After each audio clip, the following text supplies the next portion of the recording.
Perfecto. Pues voy a compartir pantalla y así veis el contenido de mi presentación. Eh, bueno, reitero el agradecimiento por esta invitación y por poder participar en esta jornada de inteligencia artificial en servicios sociales. Me sabe mal no poder acompañaros presencialmente, pero como mínimo estamos aquí virtualmente.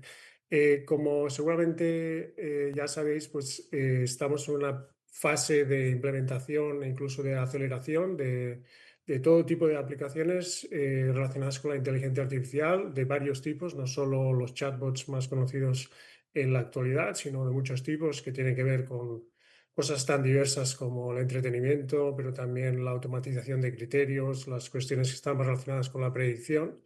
Y todas ellas están pisando fuerte en muchos sectores y también, por supuesto, en los servicios sociales, aunque es un ámbito en el que pues no están de forma predominante.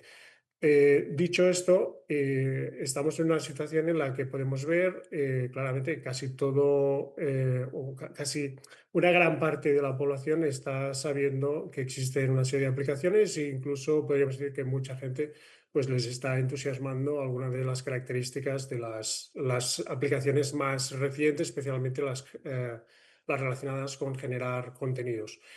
Lo que ocurre es que, como sabemos bien, pues no todas estas aplicaciones pasan lo que sería un filtro ético o se han tomado una serie de consideraciones éticas, ni mucho menos, y sobre todo en el ámbito más legal, hay cuestiones que están dirimidas de una forma efectiva, especialmente en términos de responsabilidad.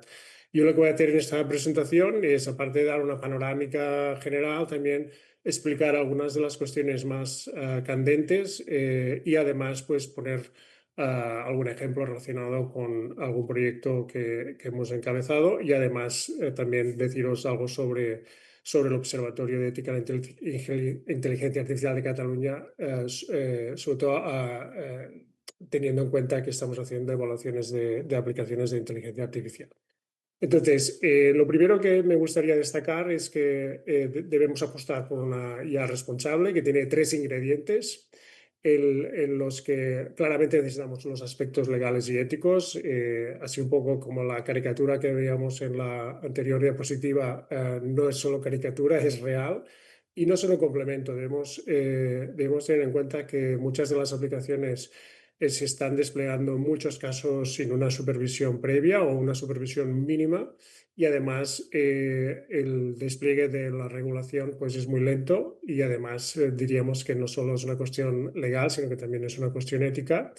Necesitamos hacer un seguimiento interno y externo, eso es fundamental, y además necesitamos preguntar con una visión crítica pues lo que estamos utilizando y documentar todas las elecciones que estamos llevando a cabo, porque al fin y al cabo estamos hablando de utilizar aplicaciones, especialmente en el ámbito de los servicios sociales, que tienen un impacto no solo en los individuos que reciben una determinada prestación, una determinada ayuda, son recipientes de todo tipo de servicios, sino también en el colectivo, ¿no? Aquellas personas de servicios sociales, trabajadoras y trabajadores sociales que están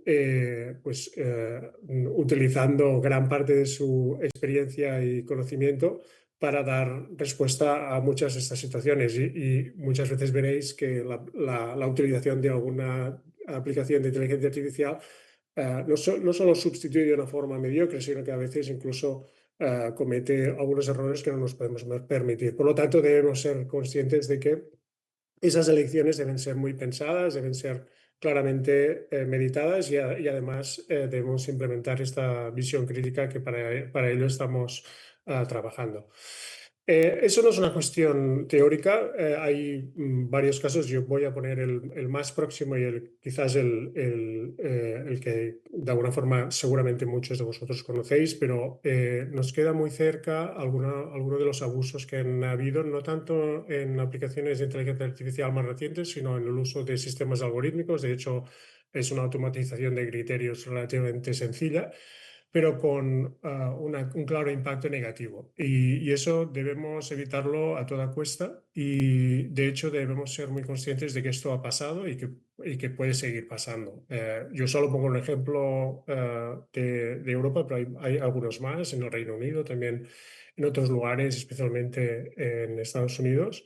Y eso es algo que nos recuerda que debemos estar alerta. Y esa alerta parte, y voy a tirar un poco atrás, parte en gran parte por esta visión que tenemos de darles más capacidades a los sistemas de inteligencia artificial de las que realmente tienen. Debemos ser conscientes que nos pueden ayudar en muchísimas cosas, pero darle una atribución a la inteligencia artificial como si fueran prácticamente agentes morales, pues es una equivocación que debemos evitar. Y no lo decimos desde el observatorio, lo dicen incluso desde compañías tan importantes como IBM, en los que despliegan incluso campañas publicitarias para que la gente no antropomorfice la inteligencia artificial para evitar los riesgos, algunos de los riesgos más conocidos. Estos riesgos conocidos principalmente son los de describir los sistemas de IA con una agencia independiente, y eso no es nada ético, no tienen esa capacidad de agencia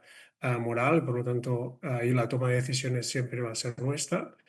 Pero también debemos ser conscientes que darles más capacidades a estas aplicaciones de inteligencia artificial de las que realmente tiene, especialmente la cuestión más relacionada con servicios sociales, que sería autonomía, no solo no es ético, sino que no es legal. En nuestro marco jurídico eso está muy bien catalogado, no solo a través de la nueva normativa o del reglamento de inteligencia artificial, sino ya previamente en cuestión del Reglamento General de Protección de Datos.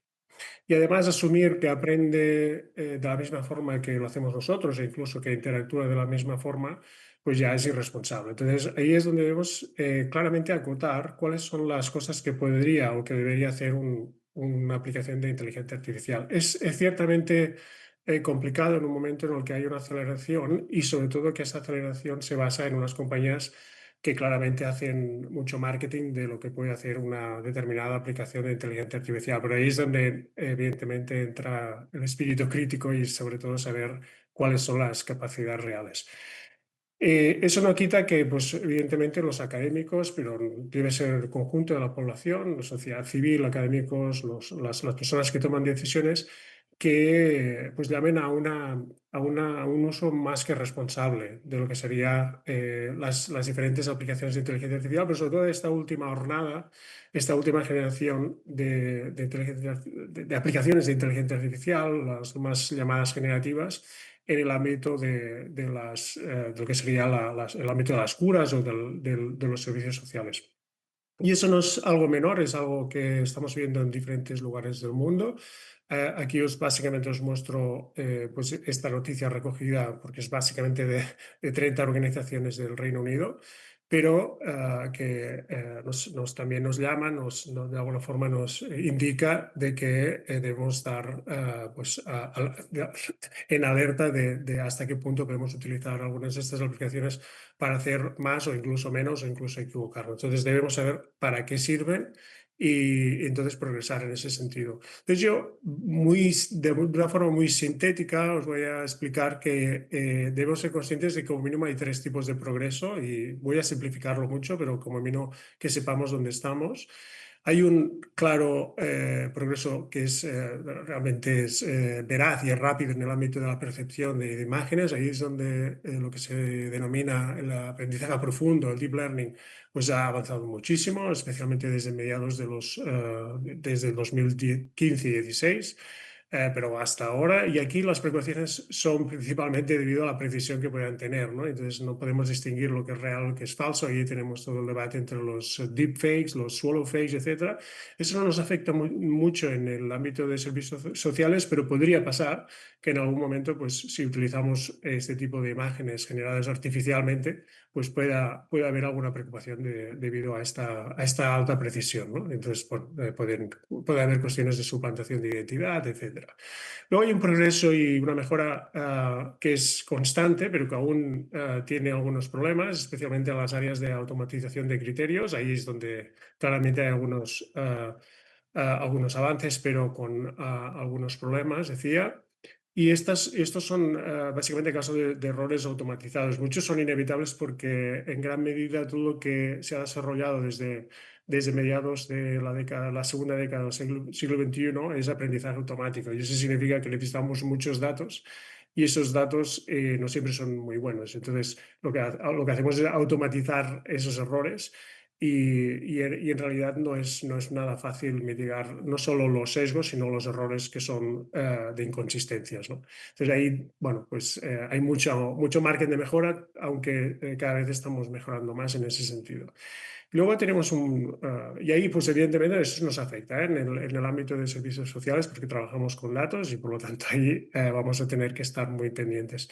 Pero luego tenemos la parte ya de predicción, donde hay un progreso aún muy lento, principalmente porque los fenómenos sociales, como bien sabéis, son muy difíciles de predecir porque hay muchas interrelaciones entre diferentes causísticas. Y hay también preocupaciones de explicabilidad y bueno, de ir constantemente o confundiendo lo que es asociación con causalidad. Y por lo tanto, como tenemos muchos datos, es muy fácil establecer asociaciones, pero eso no significa que exista una causalidad. Entonces, ahí, cuando trabajamos con muchos datos, especialmente en servicios sociales, debemos ser conscientes de lo que supone eso, ¿no? No tiene nada de malo establecer asociaciones. Sería mejor tener alguna situación mucho mejor en cuanto a si estas asociaciones son más cerca de una causalidad, como puede existir en el ámbito más de la salud. Pero no es nada fácil, no es nada fácil porque estamos hablando de personas que están en hogares que están en sitios que tienen sobrerepresentación o infrarrepresentación de determinadas cosas, etcétera, ¿no? Entonces no es una situación de un solo nivel, sino hay muchos niveles. Entonces, ahí el progreso aún sigue siendo muy lento, pero nos permite en cierta medida la utilización de aplicaciones de IA, pues plantear escenarios en los que podamos trabajar. Entonces, ahí tenéis los tres tipos de progreso. Y antes de progreso, debemos decir que, aunque parezca obvio, no lo es, pero muchas veces escucharéis, no solo en los medios de comunicación, incluso en algunos investigadores, no muchos ya, pero pues que no podemos responder a una serie de preguntas cuyas respuestas están ah, de alguna manera en su conjunto de datos de entrenamiento. O sea, dicho de otra forma, si nosotros queremos responder a preguntas y no tenemos los datos para hacerlo, pues no vamos a poder responder a esas preguntas. Y es especialmente relevante en esta situación en la que el aprendizaje automático se ha generalizado a través de muchos subconjuntos, ¿eh? No solo es aprendizaje automático como tal, ¿no?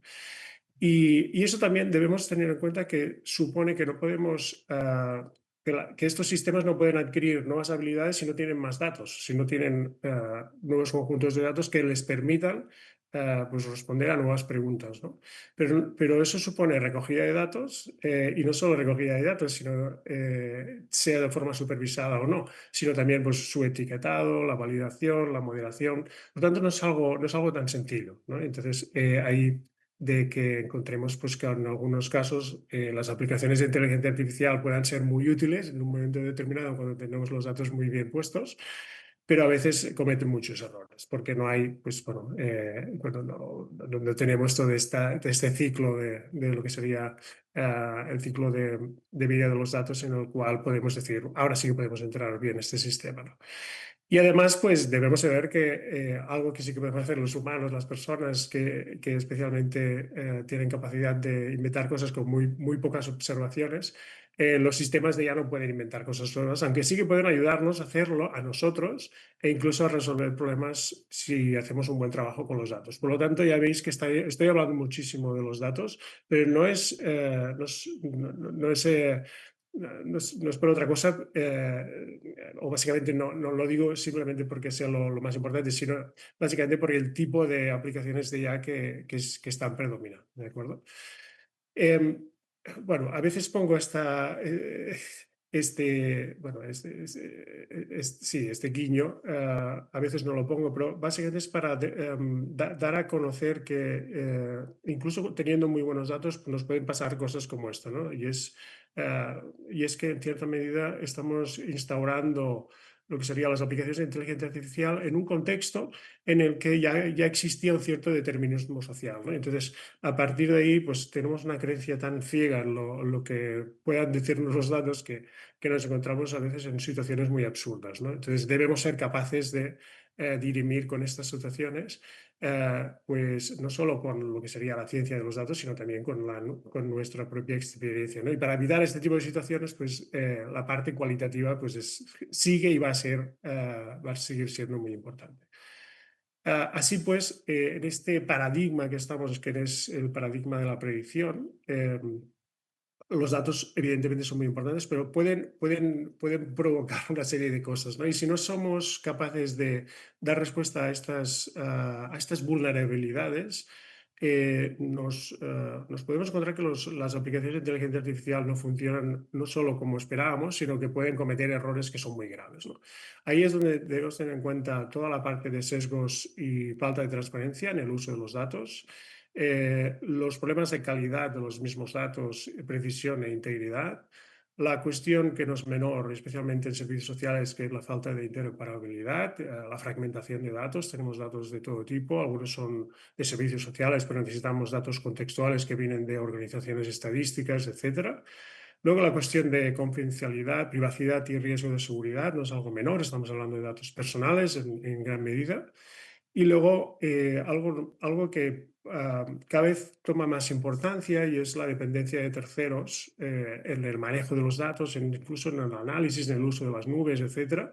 Y este riesgo de externalización, ¿no? De algo que es público externalizado a una serie de empresas que al final no sabemos exactamente qué más van a hacer con estos datos, ¿no? Estas vulnerabilidades también afectan a los servicios sociales y no solo a los servicios sociales, sino también a otros departamentos, a otras áreas, pero especialmente a servicios sociales, porque casi todos estos temas vemos que los afectan directamente.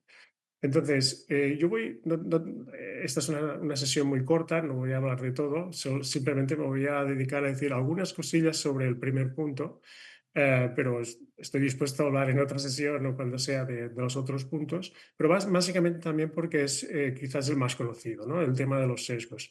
Y es que tradicionalmente cuando utilizamos un sistema de inteligencia artificial más o menos complejo, lo que hacemos es utilizar información de un censo de población, de un censo que evidentemente puede ser el censo tradicional, pero también puede ser el mismo censo que tenemos en un departamento de servicios sociales. Y a partir de ahí, lo que hacemos es un procesamiento de los datos a través de tecnologías de IA. Generalmente son tecnologías que nos permiten dirimir hasta cierto punto con una serie de patrones. Y a partir, pues, si utilizamos, por ejemplo, uno que tiene que ver con automatización de criterios, incluso de predicción, pues categorizamos si una persona pues, puede ser recipiente de una ayuda o no, si tiene una probabilidad de estar desempleado o no, y por lo tanto, a partir de ahí, pues, tomar una serie de decisiones sobre pues, un servicio social, incluso ser proactivo en eso, ¿no? Todo esto hasta aquí pues parece como sencillo, pero no es tan sencillo y de hecho tenemos problemas en casi todos los puntos, ¿no? Y estos puntos pueden pasar principalmente la primera parte, el primer bloque, con estos sesgos estadísticos, ¿no? Es que el uso de datos masivos, pues aunque sean masivos, eso no garantiza que exista representatividad de los diferentes grupos de población. Y ahí pues, nos encontramos a veces pues, una sobrerepresentación o una subrepresentación de grupos, ¿no? Lo que da lugar a otros sesgos relacionados, como son los de asignación, los de desigualdad, etcétera, ¿no? Pero básicamente debemos ser conscientes de que eso existe y debemos mitigarlos, ¿no? Pero además existen los sesgos más cognitivos que no están tanto en la parte de los datos, sino en la parte de toma de decisiones, que son bueno, ¿cuáles son los criterios que voy a adoptar para pues que una determinada ayuda, una determinada asignación tome pues, esa forma, ¿no? Pues bueno, utilizo una serie de criterios, ¿no? Y eso, bueno, básicamente son el diseño, las opciones de los sistemas, pero también incluso el etiquetaje que voy a darle a los datos, que pueden estar sujetos a sesgos y que de alguna forma tienen lugar en la toma de decisiones de grupos de personas, ¿no? Yo puedo categorizar las cosas, por ejemplo, quizás el más reciente en las últimas 2 décadas es pasar de categorizar algo como el sexo a género, ¿no? Y entonces a partir de ahí pues empiezo a añadir algunas categorías de más. Cuando no son lo mismo, pero ha habido esta tendencia a equipararlos, ¿no? Bueno, pues entonces, ¿qué estoy utilizando? ¿Estoy utilizando las mismas categorías? No. ¿Y por qué no utilizo 2 categorías? Una que sea seis y otra del género, ¿no? Pero ahí es donde entran también los sesgos cognitivos que afectan a los mismos estadísticos. Y además tenemos los sesgos de entrenamiento, que los vemos básicamente cuando ya utilizamos esta información estadística y una vez tomadas las decisiones, los vemos en el output o si queréis en los resultados de la aplicación, ¿no? Pero hay un paso previo que puede ser de etiquetado, de verificación, de moderación, que eso siempre se necesita en esta utilización de sistemas de inteligencia artificial, que también puede dar a estos sesgos de entrenamiento, ¿no? Y eso lo vemos, por ejemplo, si utilizamos algunas de las más recientes aplicaciones de inteligencia artificial generativa, donde algunos de los moderadores, y especialmente los que hacen etiquetaje, no están situados en países anglosajones como Estados Unidos o como el Reino Unido o Australia, sino que están situados en Kenia, ¿no? O están situados en Sudáfrica, ¿no? Y eso hace que cuando le preguntamos alguna cosa a alguno de estos grandes modelos de lenguaje, si queréis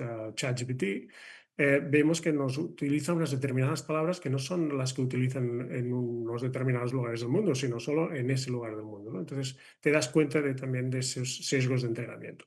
Eso es solo uno de los pequeños ejemplos que hay, pero hay muchos más, ¿eh?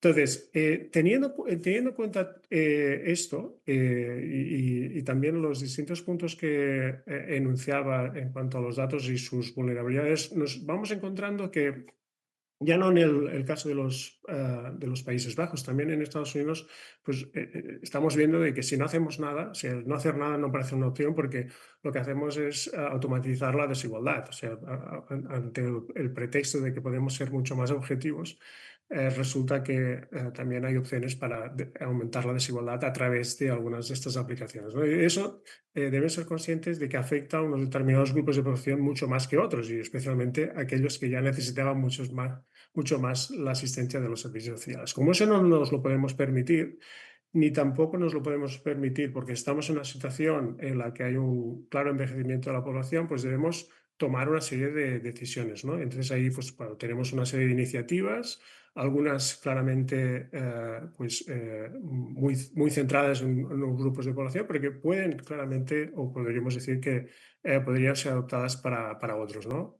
¿Hasta qué punto? Pues preguntarnos cuestiones tan importantes como hasta qué punto los datos que utilizamos para la inteligencia artificial, para nuestros sistemas, pues van a perpetuar una determinada situación o no, o nos van a ayudar, o si no tenemos gobernanza en cuanto a estos sistemas, pues vamos a tener una situación de merma de derechos, cuestiones de diseño, de testeo, de implementación, si esto vamos a excluir unos grupos de población, si lo hacemos vamos a tener un problema no solo en cuanto al conjunto de datos, sino efectivamente en la utilización de algunos de esos sistemas y también, por supuesto, hasta qué punto pues, algunas de estas poblaciones están en una capacidad no solo de conocer estos sistemas, sino de utilizarlos correctamente o incluso de ver hasta qué punto, como hemos visto en los últimos años, si una determinada digitalización pues merma algunos contactos o una interacción que es fundamental, ¿no? Especialmente en algunos ámbitos como el servicio social, ¿no?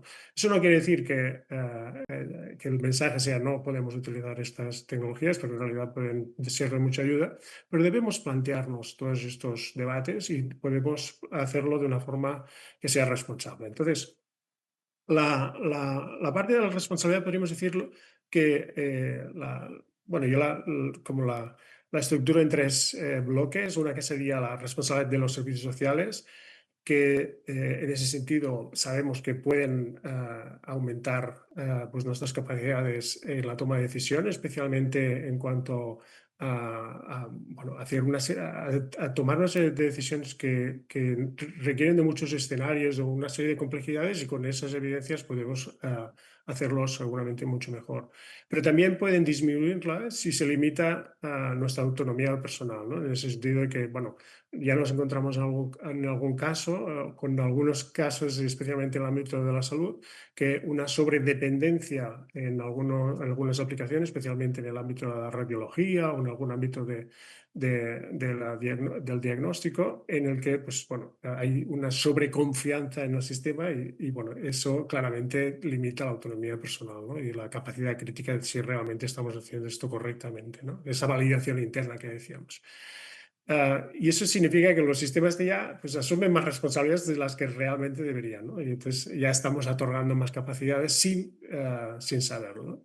Pero luego está la responsabilidad legal, ¿no? No está claro si son, cuando no pasa nada, pues bueno, la responsabilidad legal parece que no exista, ¿no? Pero si pasa algo, sí que debemos tener claro que esa aplicación a veces no funciona teniendo en cuenta pues todas las situaciones, contextos, casuísticas que se deberían tener en cuenta. Y en servicios sociales pasan muchas cosas, ¿no? O sea, no es aquello de que solo pasa una determinada cosa, ¿no?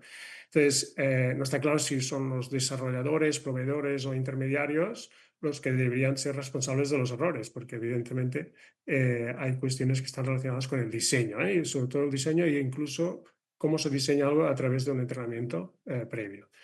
Y luego está la responsabilidad individual, porque podemos dar dispositivos inteligentes, por ejemplo, a la gente y también a los trabajadores sociales, que proporciona información constante. Entonces se adquiere una responsabilidad de seguir recomendaciones, ¿no? Entonces, bueno, ¿hasta qué punto decimos que sí, decimos que no, o con qué reservas, con qué seguridad, ¿no? Entonces, debemos ser que eso implica una serie de responsabilidades que debemos trabajar en todo ello para hacer el mejor uso posible. Entonces, generalmente, lo que se hace cuando hablamos de aplicaciones de inteligencia artificial utilizando aprendizaje automático, que es lo que básicamente tenemos más, aparte de sus derivadas con grandes modelos de lenguaje, es utilizar lo que dice aquí en este recuadro en rojo, el training dataset, que es el conjunto de datos. A partir de ahí, pues, lo que hacemos es entrenar pues, un programa de aprendizaje automático más o menos sofisticado, y llegamos a un resultado que en el caso de servicios sociales podría ser, por ejemplo, pues la evaluación recomendada, ¿no? Pues lo mejor sería dar esta asignación, ¿no? Y a este grupo de individuos, a esta persona, etcétera, ¿no? Eso es lo que la vista más clásica, ¿no? La vista más clásica, por eso, tiene una serie de problemas, entre otras cosas, porque tiene todo aquello que he comentado de los posibles problemas en los datos, pero también tiene un problema, como podéis ver aquí, que es en gran parte de legitimidad, ¿no? Bueno, y entonces el trabajador social, la persona que está trabajando actualmente en servicios sociales, la persona que es recipiente de servicios sociales, las personas que de alguna forma también diseñan estos sistemas, ¿no? E incluso las personas que toman decisiones en cuanto al presupuesto que se dedica a servicios sociales no tienen casi nada que decir, ¿no? Entonces, nosotros en los últimos años, a través de este proyecto que se mencionaba al principio en la presentación de i4, de Artificial Intelligence for Assessment, lo que proponemos es que cuando nosotros diseñamos, implementamos o utilicemos un sistema de inteligencia artificial, tengamos en cuenta de que sin participación de muchos grupos de interés, ese sistema no está condenado al fracaso, pero no va a tener una continuidad muy grande, ¿no? Y sobre todo, no solo en términos de aceptación social, sino sobre todo también de aceptación técnica, porque al final nosotros queremos saber qué está pasando, qué está haciendo este sistema, ¿no? Hasta qué punto podemos incluso cambiarlo, ¿no? Y por eso hemos hecho algunos experimentos que nos permiten pues, cambiar por las reglas del juego, simular hasta qué punto estas son mejores si las cambiamos con un consenso en el grupo de personas participantes, en el grupo de interés, y a partir de ahí también experimentar con poblaciones sintéticas y cambiar en cierta medida lo que sería el conjunto de entreno desde un principio pues básicamente muy estadístico, a algo que también recoge información cualitativa, ¿no? Y a partir de ahí, pues podemos hacer lo que sería una valoración más participativa.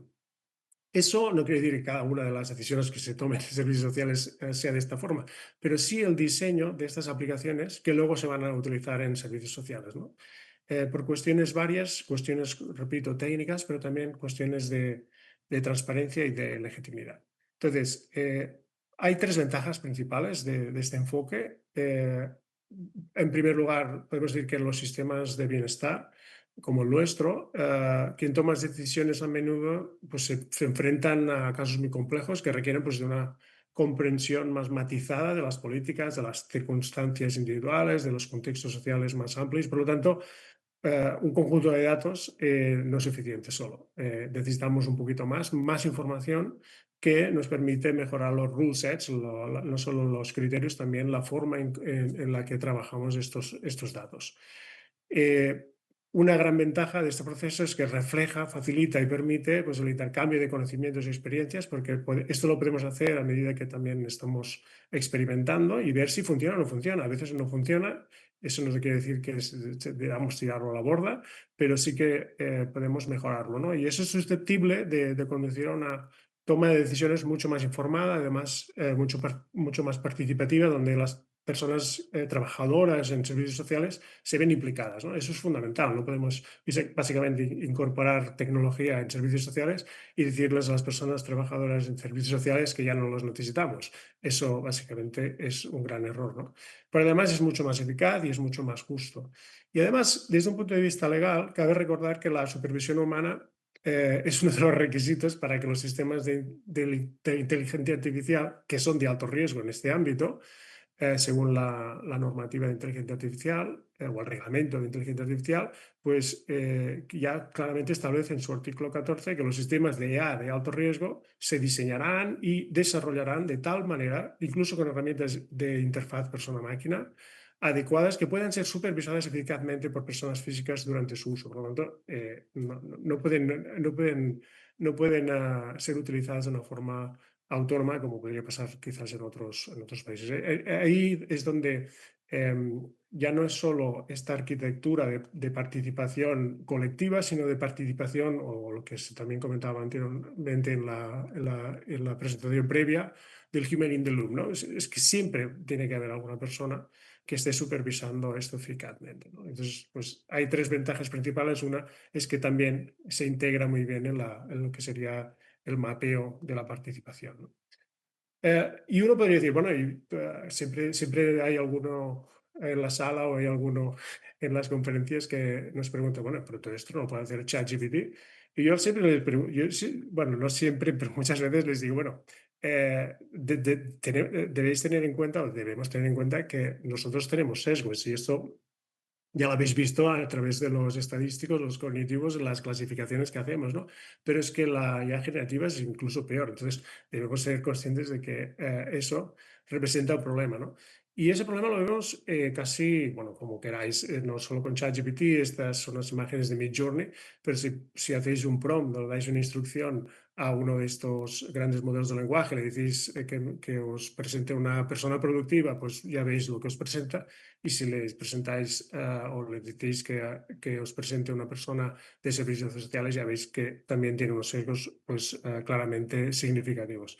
Con lo cual, sí, quizás se puede utilizar, no digo que no, yo también lo utilizo para algunas cositas, pero no si buscamos precisión en las respuestas, porque para la misma entrada pues, tenemos situaciones en las que vamos a encontrar la salida a una salida de respuesta que puede ser, que puede ser que no sea la misma para todas las ocasiones, y eso, claro, evidentemente ya implica un problema en cuanto a consistencia.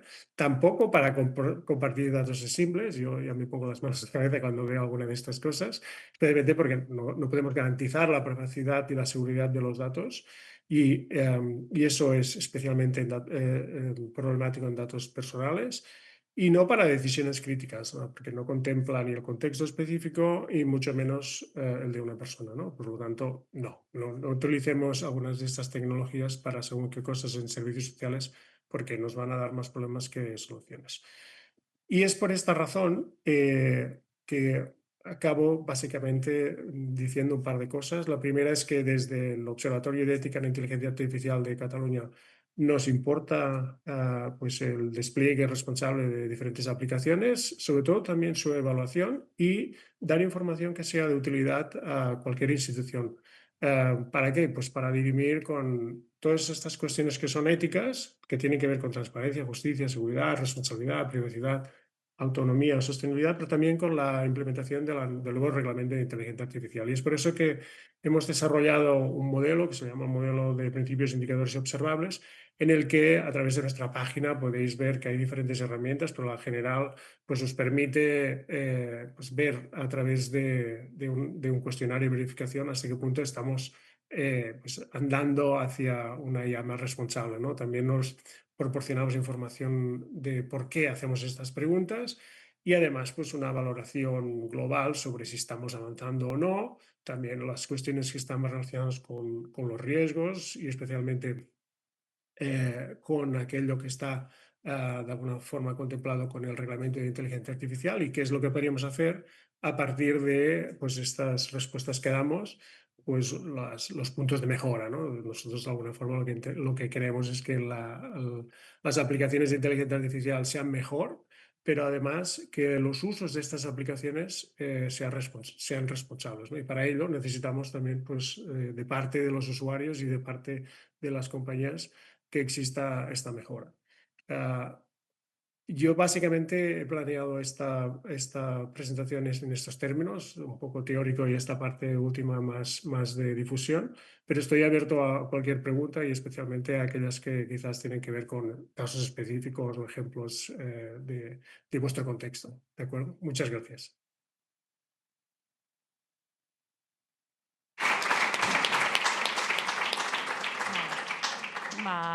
Tartetxo bat daukagu galderetarako. Tenemos unos 5 o 10 minutos para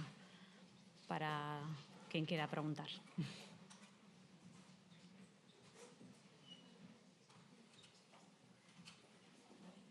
Bai.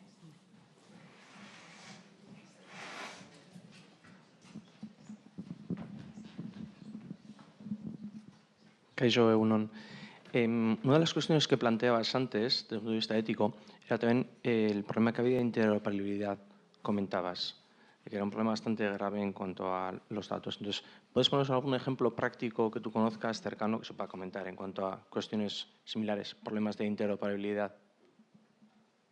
Sí, sí, este es un problema clásico. Nosotros lo encontramos muy frecuentemente en ayuntamientos, en municipios aquí en Cataluña, pero se encuentra en muchos lugares y es que tiene que ver especialmente con la poca capacidad que tenemos de utilizar datos de diferentes fuentes y especialmente de una misma casa, del mismo departamento, si queréis, de un mismo municipio, para poder integrarlos y hacer un mejor trabajo en cuanto a la integración de datos y luego a su utilización para el entrenamiento de una aplicación de sistemas de inteligencia artificial. Esa interoperabilidad también nos afecta no solo a las personas que son trabajadoras sociales, sino también a los propios ciudadanos, que muchas veces diferentes departamentos están pidiendo la misma información y eso evidentemente pues no gusta, ¿no? Ni al ciudadano ni a aquella persona que de alguna forma ha pedido una ayuda y luego resulta que otro departamento le pide otra vez pues, la misma información para poder ejecutar pues, una ayuda, ¿no? Hay más ejemplos a nivel de utilización de datos de una forma eficiente. La interoperabilidad es una barrera y entonces deberíamos ser capaces de tener pues, ventanas más únicas para dirimir con este problema, pero con todas las garantías de que evidentemente no solo tenemos una parte solucionada como es la de la atención o si queréis la relación con la ciudadanía, sino también de puertas adentro para poder darnos cuenta que hay unas potencialidades en cuanto a los datos que tenemos que a veces no nos damos cuenta, ¿no?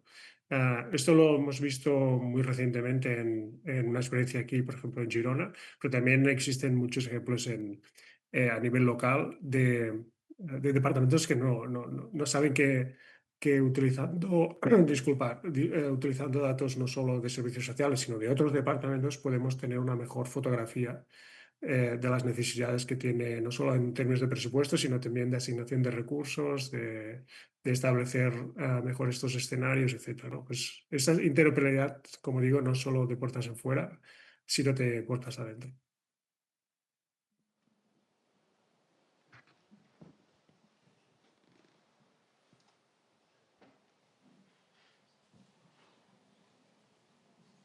Besterik? Edo kafea hartzeko gogoa daukazue. Bueno, Albert, muchas gracias por compartir todo tu conocimiento. También compartiremos la presentación con el público. Eskerrik asko eta beste bat arte. Eskerrik asko. Gracias.